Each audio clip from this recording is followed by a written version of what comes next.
mo máa make sure pé mo fa ìjákulẹ̀ bá fídíò rẹ̀. Lizzy Anjorin ló sọ bẹ́ẹ̀, kì í ṣe mi. Ọ̀rọ̀ yìí tí Lizzy Anjorin sọ ó dá lórí ọ̀rọ̀ fíìmù tí arábìnrin Tóyìn Abraham tí ó ṣẹ̀ṣẹ̀ ṣe ní àìpẹ́ yìí tí a ń pe orúkọ rẹ̀ ní Oversabi Aunty. Ẹ̀yin èèyàn wa, mo mọ̀ pé púpọ̀ lára yín ẹ ó ti wo fíìmù Oversabi Aunty yìí. Fíìmù náà ni Lizzy Anjorin ó sọ wípé òun ó make sure wípé àwọn èèyàn wọn ò wo fíìmù náà. Ó sọ nínú ọ̀rọ̀ rẹ̀ ní inú fọ́nrán láìfù tí arábìnrin ọ̀hún tí ó ṣe. Ó ní òun ó make sure wípé àwọn èèyàn ò ní wo fíìmù náà. Pẹ̀lú rẹ̀ ó tún sọ nínú ọ̀rọ̀ rẹ̀ wípé ó ní òun yóò make sure wípé ibikíbi tí ó bá upload fídíò náà sí, fíìmù náà sí, wípé àwọn èèyàn ò ní wò ó, wọn á dẹ̀ bring rẹ̀ down ni. Ìdí tí arábìnrin yìí tí ó fi sọ bẹ́ẹ̀, tí ẹ bá fẹ́ mọ ìdí tí Lizzy Anjorin tí ó fi sọ bẹ́ẹ̀, ẹ wá nǹkan fìdílé tàbí kí ẹ fìdílé nǹkan kí ẹ máa bá wa ká lọ lórí ètò wa níbí. Tó bá jẹ́ ìgbà àkọ́kọ́ tí ẹ ń wo fídíò wa nìyí, ẹ jọ̀wọ́ ẹ tẹ subscribe button láti máa rí púpọ̀ lára àwọn fídíò wa wò. Ojú tí ẹ fi ń wò wá kò ní fọ́, ètí tí ẹ fi ń gbọ́ wa kò ní di láṣẹ Ìdùmarè.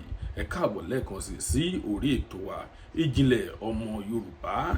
Níbí la ti máa ṣe àwọn ìròyìn lọ́lọ́kan-jọ̀kan nípa àwọn òṣèrékùnrin àti àwọn òṣèrébìnrin. Lẹ́nìí a ó máa sọ ìdí tí Lizzy Anjorin tí ó fi sọ wípé òun ò ní jẹ́ kí fíìmù Oversabi Aunty tí arábìnrin yìí tí a pe orúkọ rẹ̀ ní Tóyìn Abraham tí ó ṣẹ̀ṣẹ̀ ṣe, ó ní òun ní jẹ́ kí ó tà ó nítorí ìdí yìí.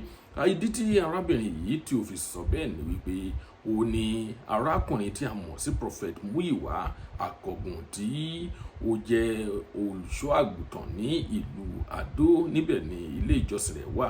Arákùnrin yìí ó ti polówó fíìmù yìí fún ọ̀pọ̀lọpọ̀ àwọn èèyàn wípé kí àwọn èèyàn kí wọ́n jọ̀wọ́ kí wọ́n lọ wo fíìmù Oversabi Aunty tí arábìnrin Tóyìn Abraham tí ó ṣẹ̀ṣẹ̀ gbé jáde.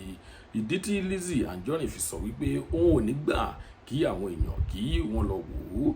Lizzy sọ wípé àwọn olórí burúkú, àwọn ọmọ àlè, àwọn èèyàn rádaràda nìkan ni ó máa lọ wo fíìmù Oversabi Aunty tí arákùnrin yìí tí ó ń polówó. Ó ní gbogbo àwọn followers òun, ó ní wọn ò gbúdọ̀ wo fíìmù yìí rárá. Àwọn ọ̀rọ̀ tí Lizzy Anjorin tí ó sọ nìyí. Ẹ̀yin èèyàn wa, kí ló tún ṣẹlẹ̀ báyìí? Ìjẹ́ wàhálà kan ló ń bẹ̀rẹ̀ báyìí lẹ́ẹ̀rín Lizzy Anjorin àti Tóyìn Abraham?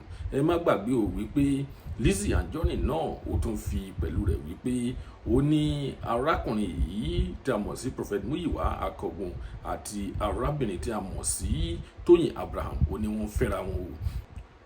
Ó ní ara ìdí tí òun ò fi nígbà kí àwọn méjèèjì kí wọ́n jọ ṣe kòlábò nìyẹn. Ẹ̀yin èèyàn wa, ìjẹ́ wàhálà kan nìyí? Kí ló máa ṣẹlẹ̀ báyìí? Kí ló máa ṣẹlẹ̀? A ti gbé wá báyìí yín olólùfẹ́ wa wípé kí ẹ sọ̀rọ̀ sí nǹkan tí ẹ bá lérò nípa ọ̀rọ̀ yìí, nípa ìròyìn tí a mú wá fún yín yìí.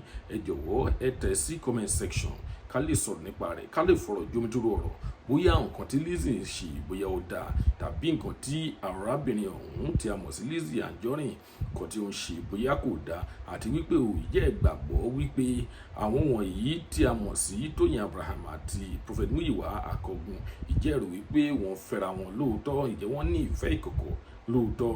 Lizzy tún fi pẹ̀lú rẹ̀ ká tó máa lọ. Lizzy tún fi pẹ̀lú rẹ̀ wípé ọmọ tí ó wà lẹ́ẹ̀rín òun pẹ̀lú arákùnrin tí a mọ̀ sí Kọ́lá Ajéyẹmí, ó ní wípé kì í ṣe Kọ́lá Ajéyẹmí kọ́ ló ní ó pé Prophet Muyiwa Akọgun ló ní ọmọ náà. Ó ní òun ló ní ọmọ náà, ó ní kò lè mójú ni. Ẹ̀yin èèyàn wa, kílẹ̀ lérò, nǹkan tí bá lérò ẹ jẹ́ ká pàdé ní comment section. Èmi ọmọ yín, èmi ọ̀rẹ́ yín, Ìjìnlẹ̀ ọmọ Yorùbá. Ó tún dọjọ́ mi, ọjọ́ rẹ̀ kí a tó máa pàdé. Ó dìgbà kan náà, ó dàbọ̀.